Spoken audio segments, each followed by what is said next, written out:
So do we just give them the trophy now and just say that it's already 5 in a row?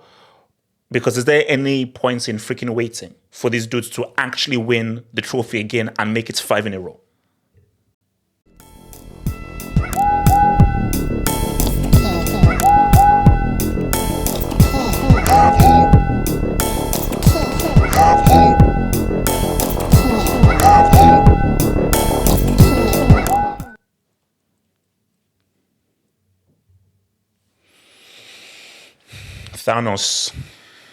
Thanos, bro.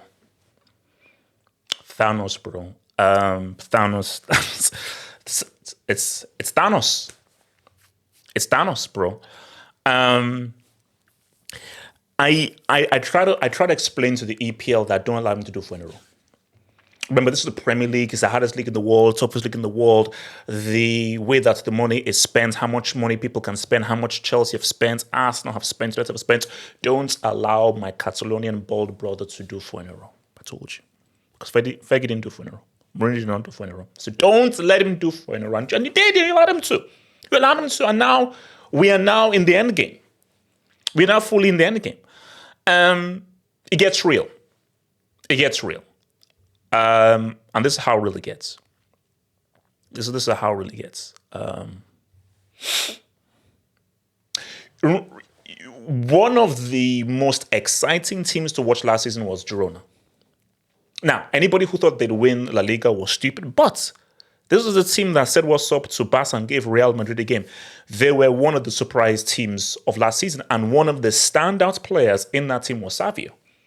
Because Savio was like, my God, this guy's bringing back that Brazil Joga Bonito thing, bro. Like, I don't see a Rafinha or a Richarlison or a Fred or a freaking Jojo up in this piece.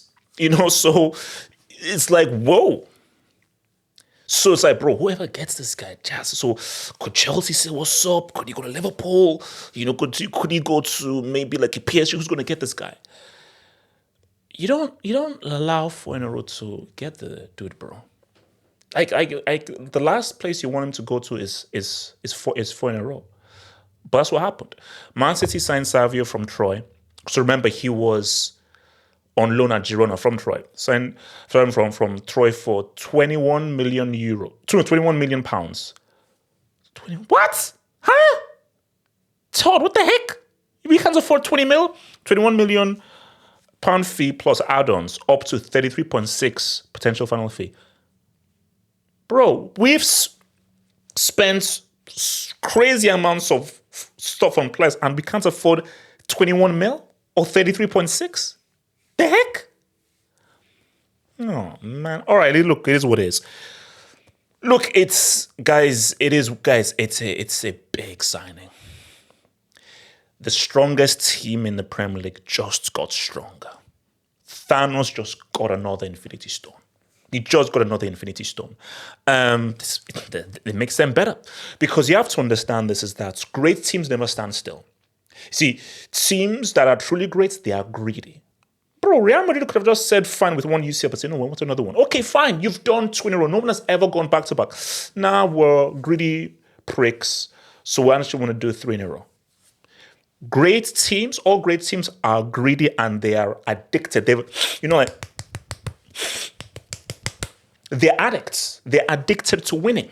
They are trophy merchants. They speak French trophy. Something that Chelsea used to speak, and I'm hoping that we can learn that language very soon. And this just says, a already strong team, we just got even stronger because this is yet another potent attacking component up in that piece. So let's talk about what your boy's been saying. So my playing style is that of a Brazilian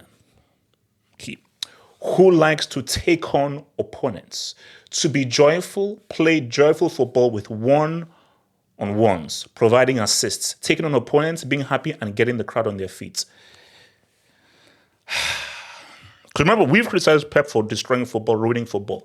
But Pep is saying, you know what? If I'm going to sign out, if this is going to be my final season, I want to sign out saying what's up. And I think what we're seeing is Pep bringing back those 1v1 guys, because him saying this just reminds me of Doku. Because you see, for Jack Freakish, he gets the ball, looks at his opposing defender and says, no, no, no. Sideways, sideways, back pass, back pass. I say sideways, sideways, back pass, back pass. That is what Freakish does. And Doku was like, cool. That's a really good track, Freakish. But I think I'm actually going to do like this 1v1 thing. I'm actually going to try and take on my opponent. So what Pep is now saying is that, Freakish, sit your alcoholic ass down on a freaking bench. I'm going to get another guy similar to Doku. So on the left and on the right, we're saying what's up. We're saying what's up on both flanks. So that is something that if you're City, you should be excited about. Because he is so now on both. Because what you tend to see is it's very heavy on the left.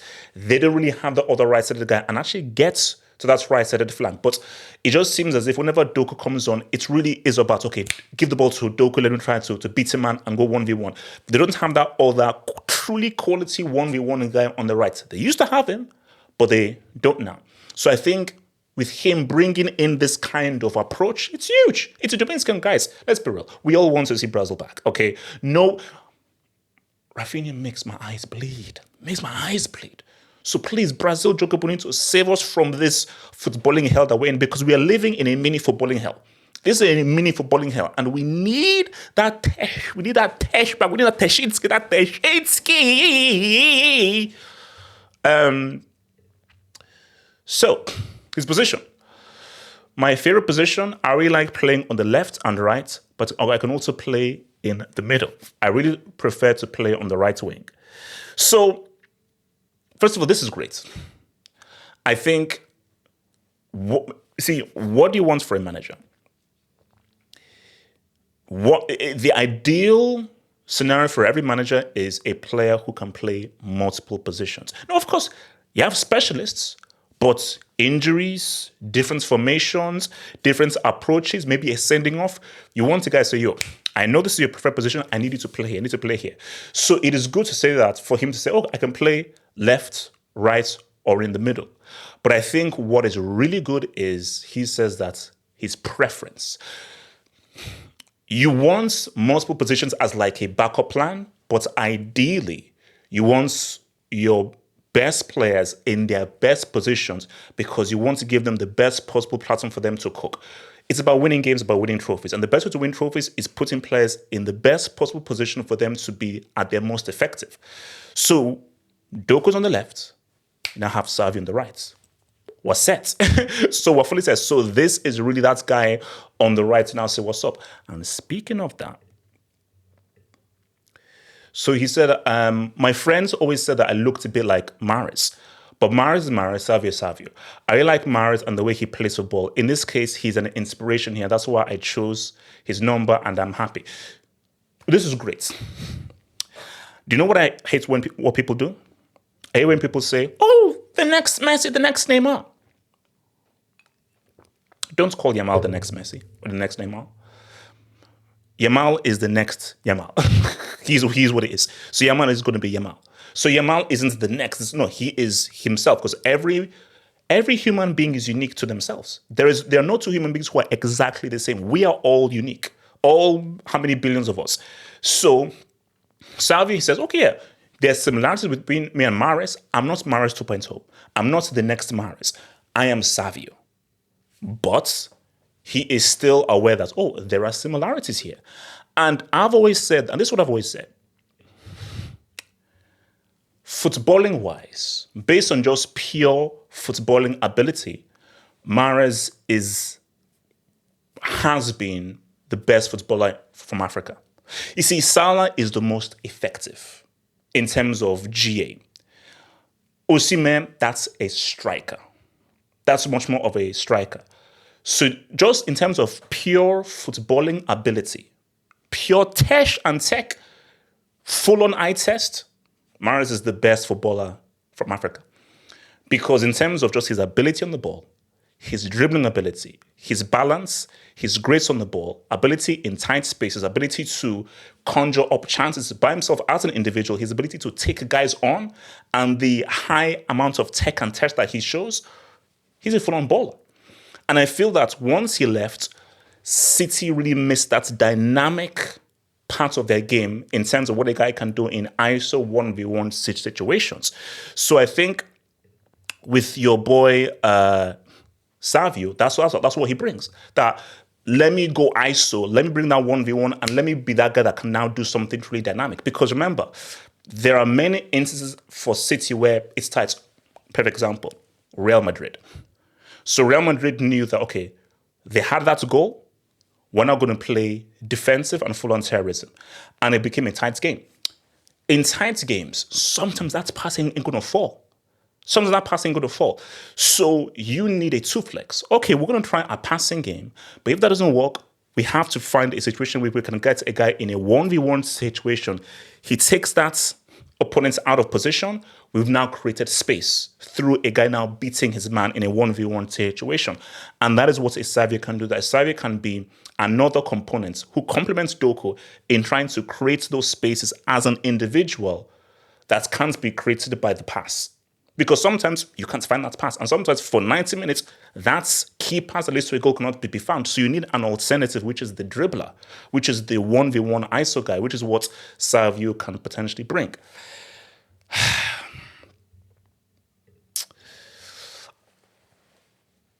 I want us to take this guy down.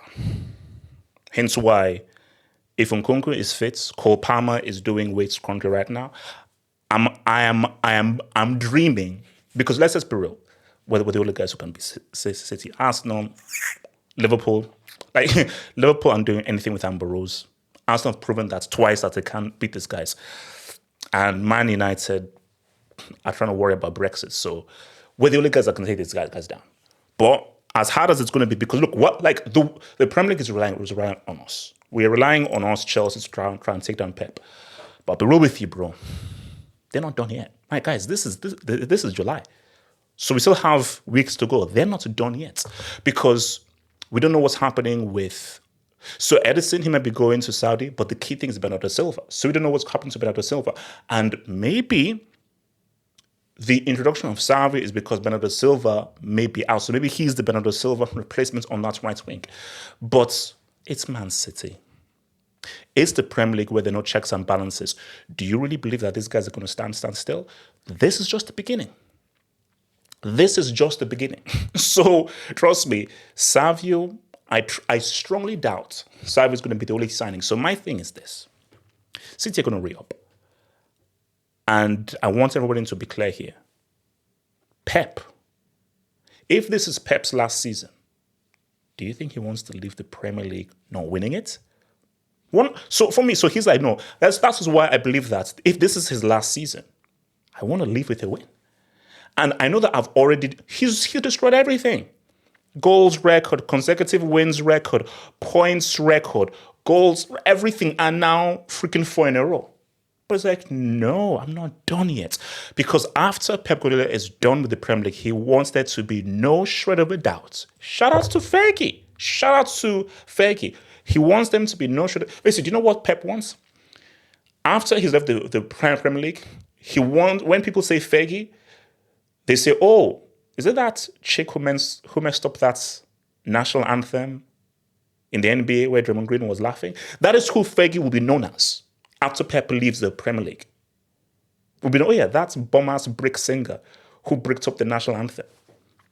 That's what he wants. He wants Fergie to be a relic. He wants Rooney to be a relic. He wants Wenger to be a relic. So, well, it is what it is. So, look, if Chelsea could mess this up, my gosh, bro, that stream will be... If we could mess up Pep's final season, bro, Chelsea, if it's like a Cole P dagger that messed things up for him, oh my gosh, that's emergency anchor will be money. But Savio is only the beginning. And I'm truly worried as to what else are these guys going to get? Who else is arriving? And what are these guys going to look? And bro, remember, Haaland had like a down season last season. What's it going to be like this season? So for me, Premier League, we all need to re-up. We all need to re-up and stop this freaking dude because, bro, tell us right now, I'll stop here. If Pep does 5 in a row, 4 in a row is bad. Like, guys, we've not actually had a real convo about 4 in a row. We've not actually had a real convo about 4 in a row. If this guy does a 5 in a row in Winston Churchill's Premier League, King Charles, you're gonna have to abdicate and give this guy the keys to all your rooms in Buckingham Palace, bro. I think it's gonna have to be King Pep Bartholomew Guardiola the 16th.